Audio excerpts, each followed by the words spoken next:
Hi, I'm your mathematics tutor Mindy from Apex Tutoring. In these videos, I'm working through the 2019 HSC Mathematics Standard 2 exam. In the last video, we just finished question 36. So in this one, we'll pick up from question 37 and work through question 42, which is the last question on the exam. Remember, there will be timestamps for the beginning of each question in the description, in case you want to jump ahead. Let's get started. Okay, question 37 says, a new car is bought for $24,950. Each year, the value of the car is depreciated by the same percentage. The table shows the value of the car based on the declining balance method of depreciation for the first 3 years. We have a table, and then it says, what is the value of the car at the end of 10 years? So we can see we're using the declining balance method of depreciation. The reference sheet has the formula for this, so let's take a look. The formula we want is this one here, S equals V naught bracket 1 minus R to the power of N.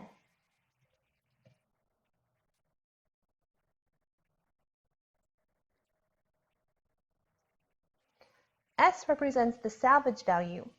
V naught is the initial value, R is the rate of depreciation per period, and N is the number of periods. So let's work out what each of the parts of the formula is going to be. V naught, the initial value, is given in the problem to be $24,950. R is not given, but we are told that the car depreciates at the same percentage each year, and we're given a few values from year to year. So let's just look at 2 consecutive years and work out how much it depreciates by and work that out as a percentage. So to find out how much it depreciates by, we'll just subtract. So we'll do 21,457 minus 18,453 and 2 cents.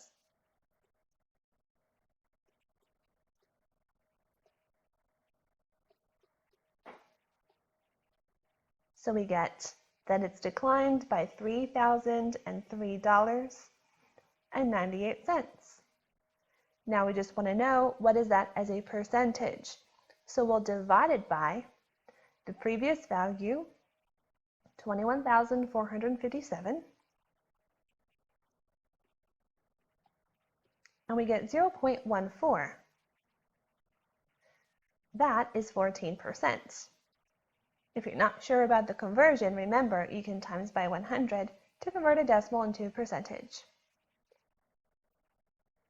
So now we know that R is 14%. And N, how long will it depreciate for? Well, the question asks us to depreciate it for 10 years. So N will be 10. Now we just need to put all this into the formula. So we have S equals V naught, 24,950, times 1 minus 14% to the power of 10. We'll put this in the calculator.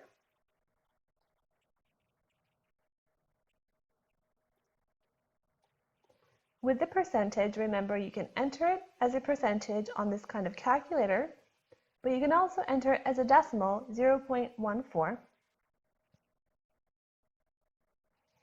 And we will get $5,521, and that will round to 47 cents.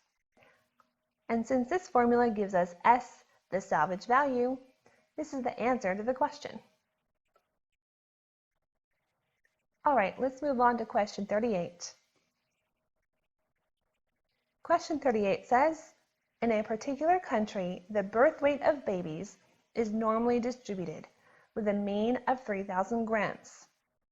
It is known that 95% of these babies have a birth weight between 1,600 grams and 4,400 grams. One of these babies has a birth weight of 3,497 grams. What is the z-score of this baby's birth weight? Okay, So in this question, we need to work out a z-score. The reference sheet has the formula for a z-score. This is the one we want. Z equals x minus mu over sigma.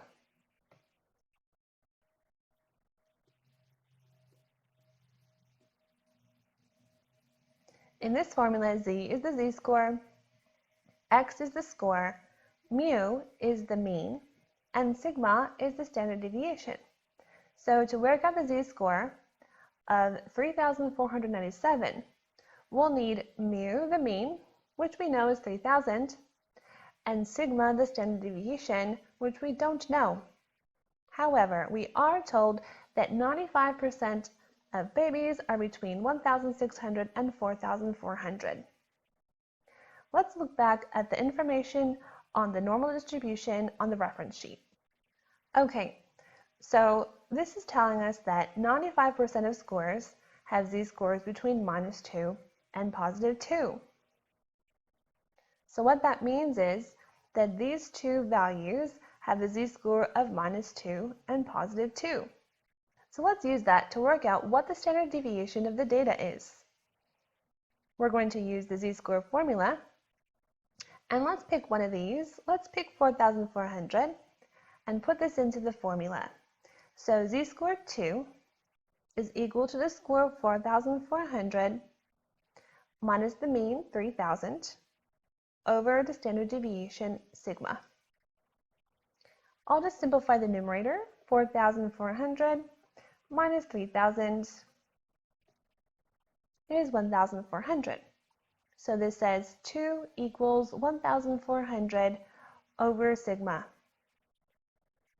You may be able to work out what sigma is now in your head, or we could solve the equation.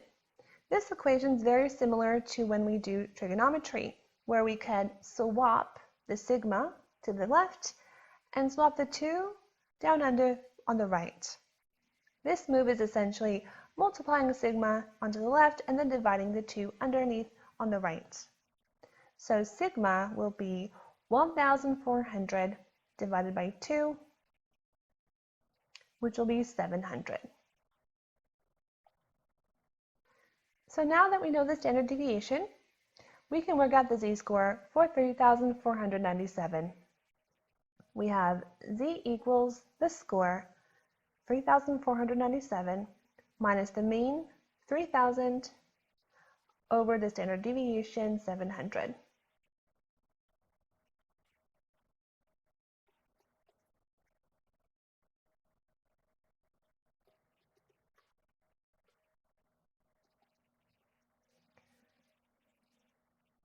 I'll just convert that to a decimal, and that's 0.71.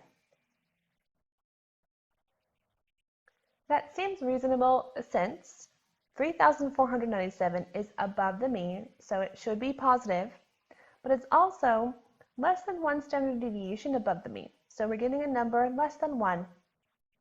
So 0.71 is the answer. Let's go to question 39. Question 39 says, 2 netball teams, Team A and Team B, each played 15 games in a tournament. For each team, the number of goals scored in each game was recorded. The frequency table shows the data for Team A. So we have the table. Then it says, the data for Team B was analyzed to create the box plot shown. Now we have a box plot, and then it says, compare the distributions of the number of goals scored by the two teams. Support your answer with the construction of a box plot for the data for Team A. All right, we're going to need to make a box plot from the data in the table. We could probably manage to do it without creating the cumulative frequency column, but the cumulative frequency column will make this easier, so I'm going to add that on.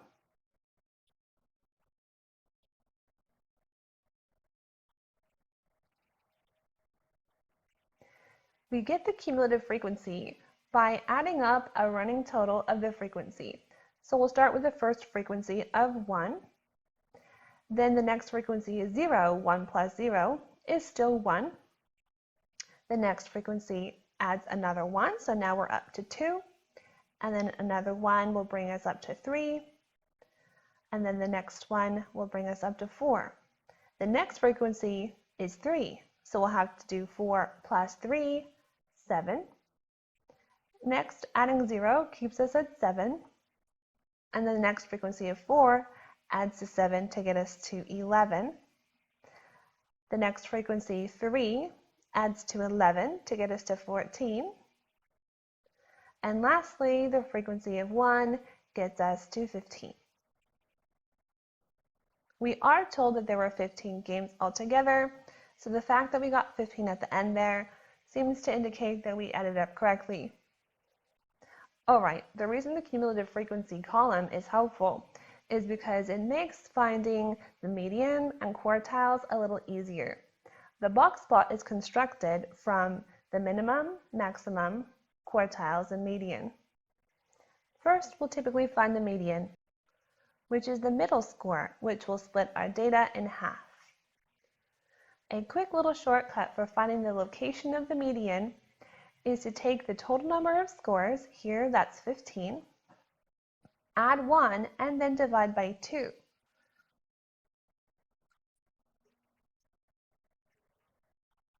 So we'll do 15 plus 1 divided by 2, and that's equal to 8. The 8th score is the median. So the cumulative frequency, or running total, gets up to 7 at this box here. Then the next box gets up to 11, which means scores 8 through 11 are in this box.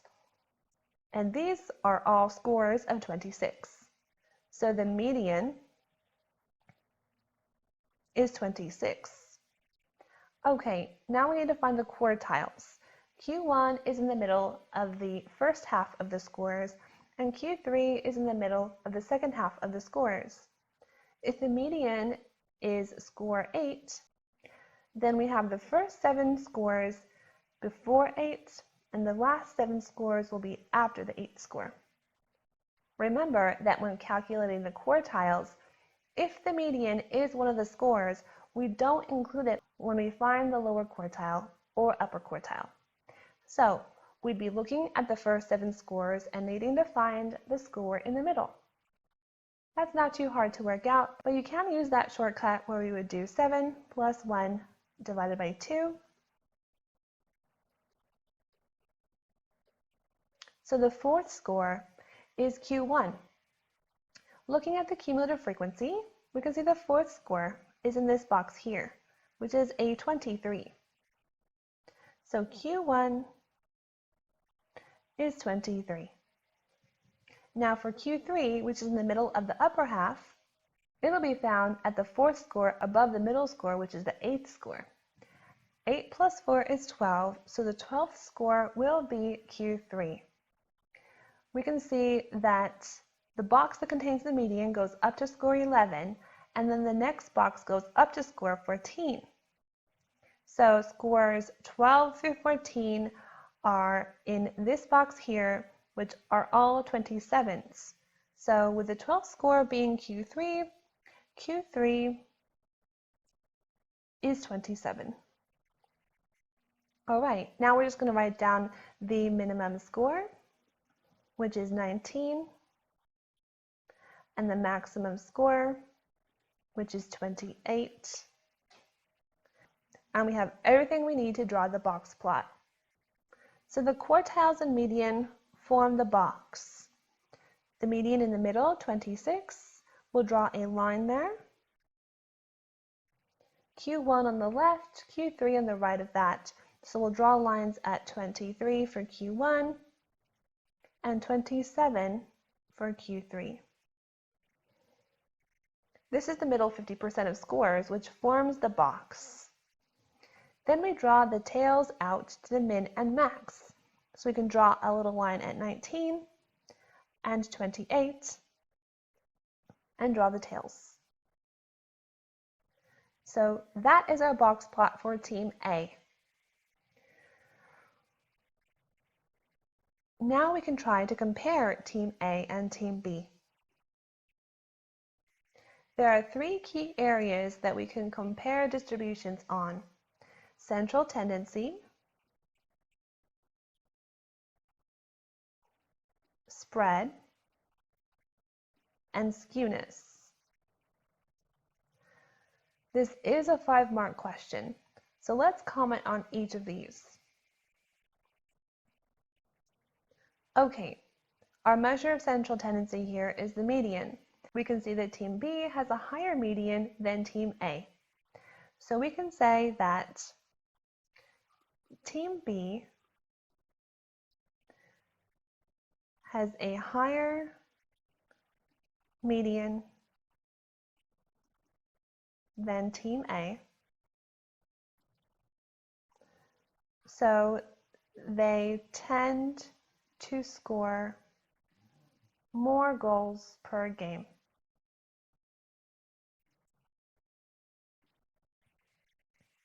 Spread can be measured by the range and the interquartile range. Interquartile range is a bit more reliable, so let's compare. The interquartile range is the difference between Q3, the top of the box, and Q1, the bottom of the box. We can see that Team B has a wider interquartile range than Team A. What that means is that Team A is more consistent. So we can say Team A is more consistent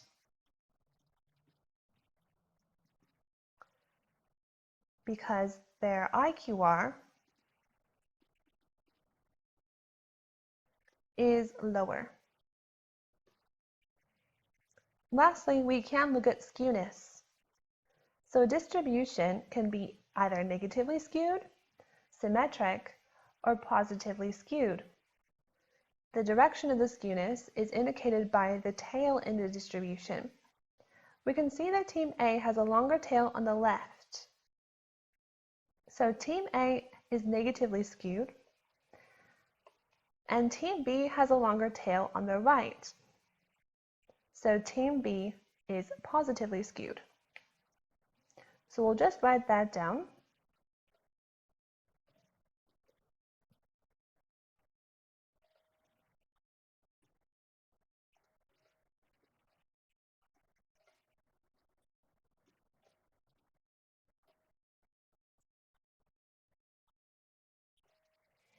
And that should be enough to compare the two distributions. There's a few other things that you could comment on instead. For example, looking at the box plots, we can see that half of the games that Team B played, they scored more goals than 75% of Team A's games. We could have also used the range to compare their spread, saying again that Team A is more consistent because their range is lower. But with our box plots and our 3 comparisons, that should be enough to get the 5 marks on this question. So we'll leave that as our answer. Let's go to question 40. Question 40 says, a museum is planning an exhibition using 5 rooms. The museum manager draws a network to help plan the exhibition. The vertices A, B, C, D, and E represent the 5 rooms. The numbers on the edges represent the maximum number of people per hour who can pass through the security checkpoints between the rooms. So we have the network diagram, and then part A says, what is the capacity of the cut shown? So the cut is this squiggly line here. A cut is a way to cut through a network that completely cuts off the source from the sink.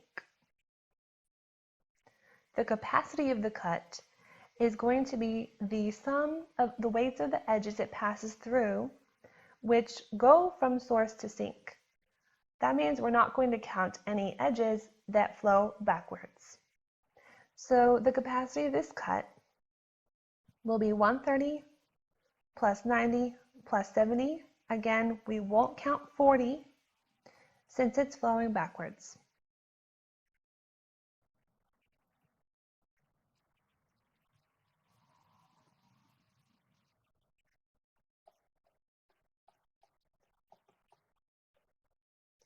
So the capacity of that cut is 290. Okay. Part B says the museum manager is planning for a maximum of 240 visitors to pass through the exhibition each hour. By using the minimum cut maximum flow theorem, the manager determines that the plan does not provide sufficient flow capacity. Draw the minimum cut onto the network below and recommend a change that the manager could make to one or more security checkpoints to increase the flow capacity to 240 visitors per hour. Okay, the minimum cut maximum flow theorem says that when you find the minimum cut, as in the cut with the lowest capacity, that will equal the maximum flow through the network. So to find it, we'll have to check each possible cut to find the one with the lowest capacity. We can start out with and rule out the obvious ones. This cut here has a capacity of 240, and so does this one here. We know the minimum cut is going to be below that because we're trying to increase the capacity to 240. So the problem, or bottleneck, will be somewhere in the middle. Let's check this cut here. Its capacity is 80 plus 90 plus 70.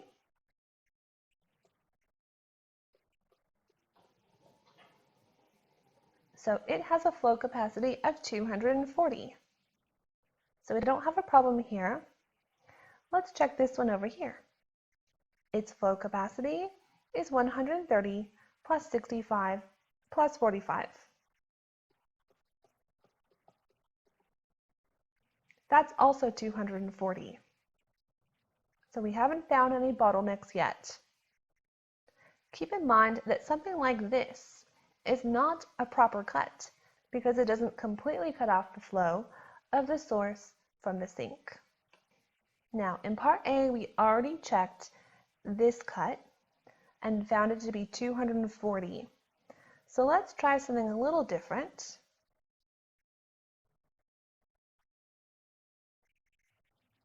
So the capacity of this cut will be 70 from this point here. We won't count this one because it's flowing back, but we will count this 65 here and this 130 here. So it will be 130 plus 65 plus 70, 265. So that's definitely not the minimum cut. Let's try going the other way. Let's check this one here. The capacity of this cut will be the 80 plus 40 plus 65 plus 45.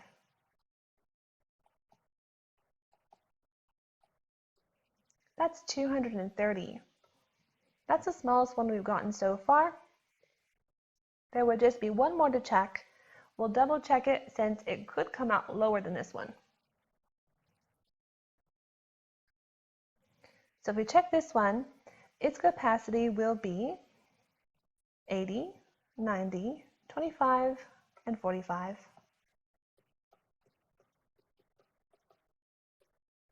$240. So, looks like the minimum cut is the 230 that we found. Now it's just a matter of finding how we can increase the capacity back up to 240. So the bottleneck is somewhere along this cut. So let's try and find the bottleneck by analyzing the flow in and out at each vertex. At vertex B, 80 and 40 coming in is 120, and then there's 130 going out. So we have less coming in than we have going out, so it's possible then to increase the flow to B by 10 to take advantage of the capacity leaving it. Let's see if there's anything else we need to worry about. At vertex C, we have 90 and 25 coming in. That is 115. And then there's 40 and 65 going out. That's 105. So at C, we have a real problem. There's more coming into C than is able to leave. This is where our bottleneck is happening. But as we noticed earlier, B can handle a little bit more. It can take the 10 that's unable to leave C and pass it through to the next vertex. So if we increase the flow from B to C by 10, this will become 50. C can have 115 leaving it now, and B will have 130 coming in and 130 going out. Once again, none of our other cuts indicated that anything was less than 240. So with this fix, we have now increased the capacity of the network to 240. So this is our answer. Let's go to question 41. Question 41 says, a map is drawn to scale on 1 centimeter grid paper, showing the positions of a supermarket and a cinema. A reservoir is also shown. So we have the map, and then part A says it takes 10 minutes to walk in a straight line from the cinema to the supermarket at a constant speed of 3 kilometers per hour. Show that the scale of the map is 1 centimeter equals 100 meters. Okay, this is 1 centimeter grid paper. So each of these segments is 1 centimeter. So the distance on the map here is going to be 5 centimeters. The information in part A will help us work out what that distance is in the real world. So it takes 10 minutes to walk this distance at 3 kilometers per hour. Using the distance, speed, and time triangle, we know that we can work out distance by taking the speed times the time. The speed, though, is in kilometers per hour, while the time is in minutes, so we'll need to convert. We could convert the minutes to hours, or the speed to kilometers per minute. Either way, we'll get the same answer. I'll convert the kilometers per hour into kilometers per minute. So if we can travel 3 kilometers per hour, how far will we go in a minute? Well, there are 60 minutes in an hour, so we'll divide this by 60, and we can travel 0.05 kilometers then every minute. So then our distance is speed, 0.05 kilometers per minute, times time, 10 minutes. Our distance then is 0.5 kilometers. So 5 centimeters on the map is equivalent to 0.5 kilometers.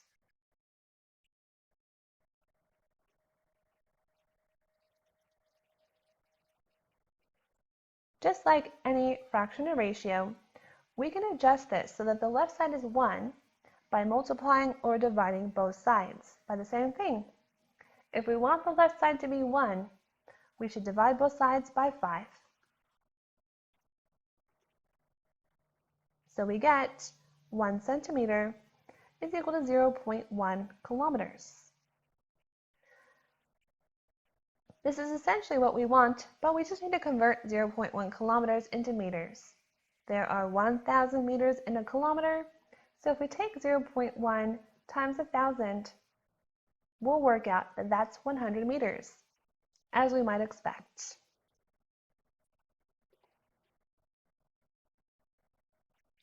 Let's take a look at part B. Part B says, the reservoir is initially empty.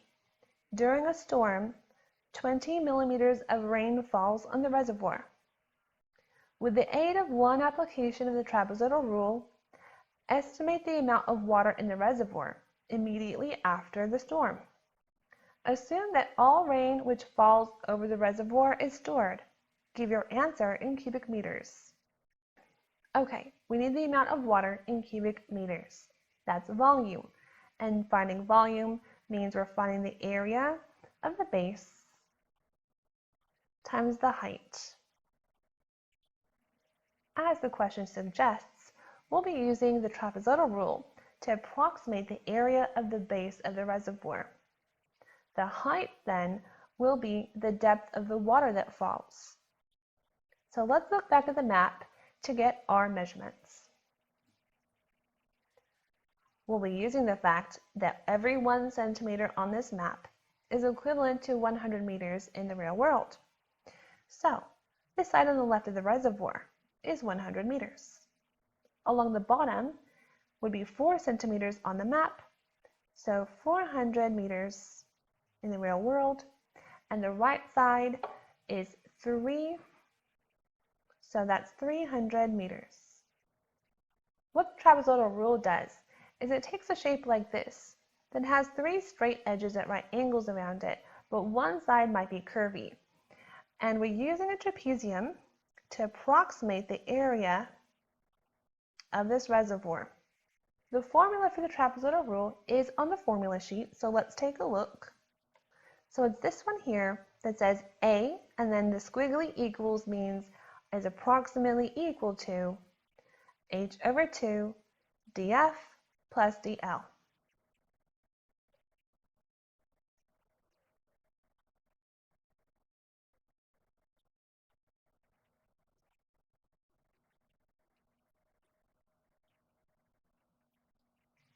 This is pretty much just the formula for a trapezium. H is the height of the trapezium. df and dl are just the parallel sides on the left and right side of this trapezium. So the 400 here is h, the height, because the trapezium is kind of on its side. df and dl are the 100 and 300. Let's put that into the formula.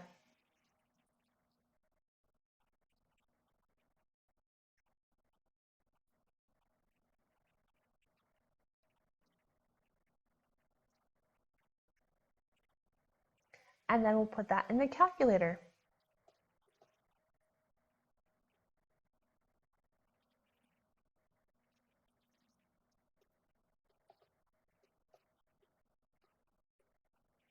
And we get 80,000.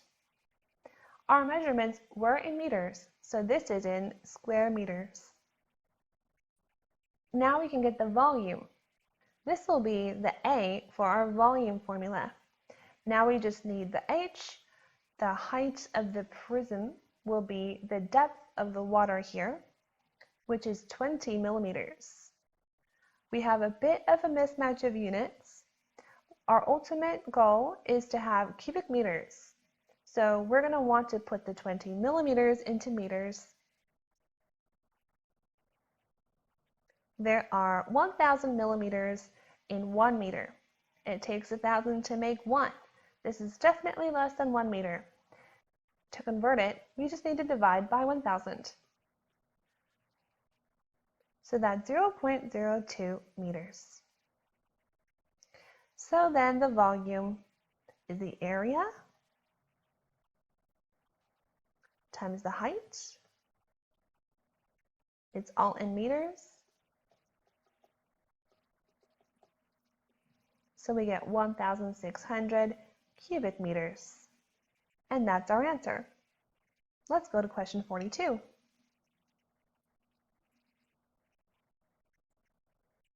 Okay, question 42 says, the table shows the future values of an annuity of $1 for different interest rates for 4, 5, and 6 years.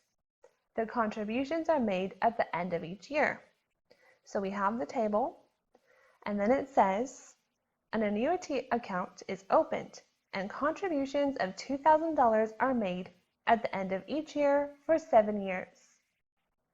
For the first 6 years, the interest rate is 4% per annum, compounding annually. For the 7th year, the interest rate increases to 5% per annum, compounding annually. Calculate the amount in the account immediately after the 7th contribution is made. Okay, so the way that an annuity table like this works is we're going to find the number of years and the interest rate to give us a number in the table that we then multiply by the contribution per period.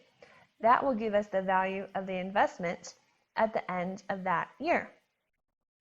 So we have a given set of conditions for the first 6 years, after which something changes. Typically, we'll work out the first part and then essentially restart the problem under the new conditions. So let's just focus on the first 6 years for now, when the interest rate is 4% per annum compounding annually. So we're looking at 4% for 6 years, which gives us an interest factor of 6.633. So the future value is the contribution per period, which is $2,000, times the interest factor, 6.633.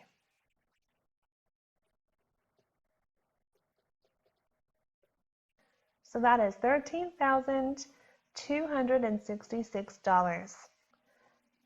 Now, for the 7th year, the interest rate changes. So we're going to need to compound this amount for 1 year at 5%. We can use the compound interest formula, which is on our reference sheet. This formula here is compound interest. FV equals PV bracket 1 plus R to the N.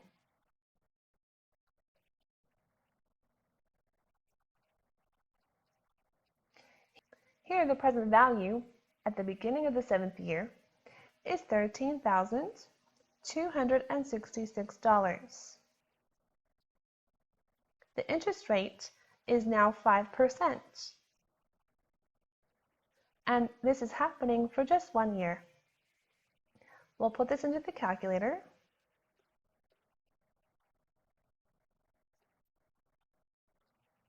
The percentage can be entered this way, or we can write it as a decimal, 0.05. We get $13,929.30. Let's not forget that contributions are made at the end of each year. And we're looking for the amount in the account immediately after the 7th contribution is made, which will be at the end of the 7th year. So we just need to add in that last contribution, which is $2,000.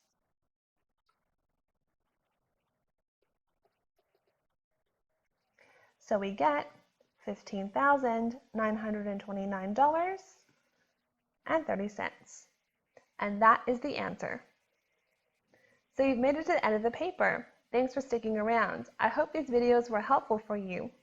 You can check out my channel for other videos for HSC students, such as HSC exam tips and guides on how to use the Casio calculator. If you find this content helpful, make sure to like and subscribe.